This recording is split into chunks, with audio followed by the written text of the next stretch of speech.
नमस्कार। आज हम बात करने वाले हैं मटर की खेती के बारे में। मतलब हर वो छोटी बड़ी बात जो जानना जरूरी है ताकि इसमें एकदम मास्टरी हो जाए।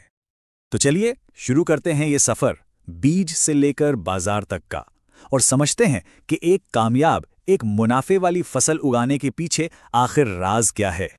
अक्सर लोग सोचते हैं कि कहानी बीज बोने से शुरू होती है, पर असल में एक अच्छी फसल की कहानी तो उससे भी पहले शुरू हो जाती है। सबसे जरूरी और पहला कदम है खेत की तैयारी। समझिए, यही वो मजबूत नींव है जिस पर पूरी फसल टिकी होगी।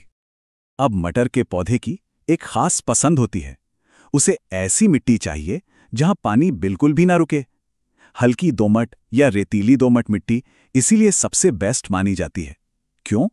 क्योंकि इसमें जड़ों तक हवा आसानी से पहुंचती है और जड़ें सड़ने का खतरा, जो एक बहुत बड़ी समस्या है, वो खत्म हो जाता है। और हाँ, मिट्टी की जांच करवाना तो मतलब बहुत ही ज़रूरी है। देखिए, ये जो पीएच का नंबर है ना, 6 से 7.5, ये कोई मामूली नंबर नहीं है।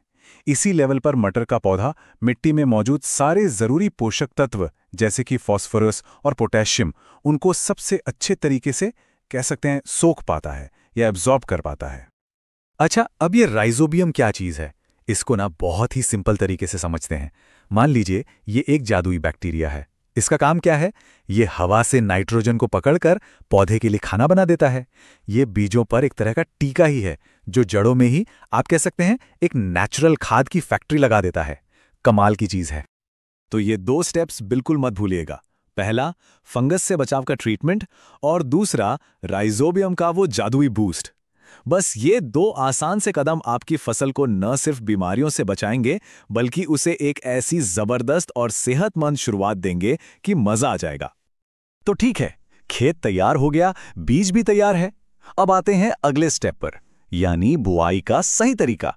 और ये बहुत जरूरी है क्योंकि इस काम में थोड़ी सी भी सटीकता, मतलब प्रिसिजन, आपकी पैदावार में एक बहुत बड़ा फर्क ला सकती है। देखिए, बीज बोते वक्त कुछ नंबरों का ध्यान रखना है। पहली बात, गहराई। बीज को न बहुत गहरा बोना है, न ही बहुत ऊपर। बस 3 से 5 सेंटीमीटर की गहराई एकदम सही रहती है। फिर आती है लाइनों के बीच की दूरी, जो करीब 30 से 45 सेंटीमीटर होनी चाहिए। इससे क्या होगा? पौधों को फैलने और धूप लेने के लिए पूरी जगह मिलेगी। और हाँ, 1 हेक्टेयर जमीन के लिए आपको लगभग 60 से 80 किलो बीज की जरूरत पड़ेगी।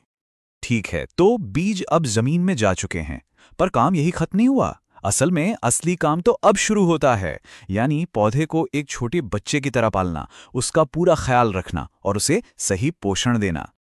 इससे पहले कि हम केमिकल खाद की बात करें, जमीन को कुदरती ताकत देना बहुत जरूरी है। बुआई से भी पहले खेत में 8 से 15 टन प्रति हेक्टेयर के हिसाब से अच्छी सड़ी हुई गोबर की खाद, जिसे FIM भी कहते हैं, जरूर मिलाएं। इससे मिट्टी लंबे समय तक उपजाऊ बनी रहती है और उसकी सेहत भी अच्छी रहती है।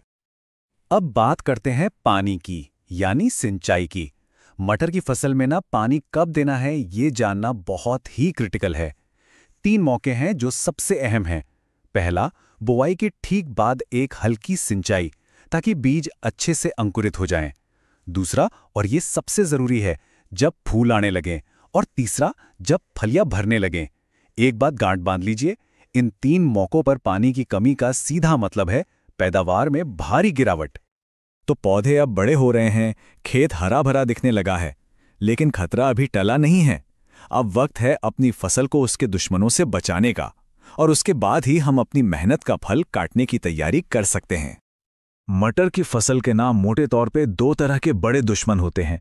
एक तरफ हैं कीट, जैसे माहू और भृंग, जो पत्तों का रस चूस कर पौधे को कमजोर कर देते हैं। और दूसरी तरफ है रोग। इनमें पाउडरी मिल्ड्यू बहुत आम है, जिसमें पत्तों पर सफेद पाउडर जैसा जम जाता है। और एक है जड़ सड़न, जो कि बहुत खतरनाक है क्योंकि ये पौधे को नीचे से ही खत्म कर देती है। अच्छा, अब आते हैं कटाई पर। देखिए, कटाई का सही समय इस बात पर डिपेंड करता है कि आप मटर का इस्तेमाल किस लिए करने वाले हैं।